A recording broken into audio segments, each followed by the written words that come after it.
Hi guys! In this video, I'm going to show you how to subscribe on Snapchat. So if you want to know how to subscribe on Snapchat, please keep watching this video and let's get started.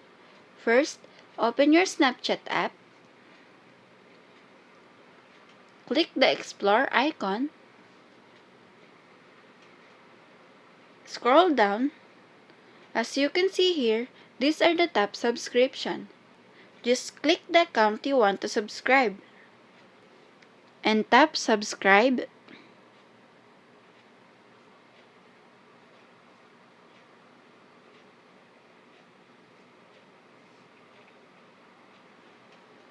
If you want the story to notify, just tap this one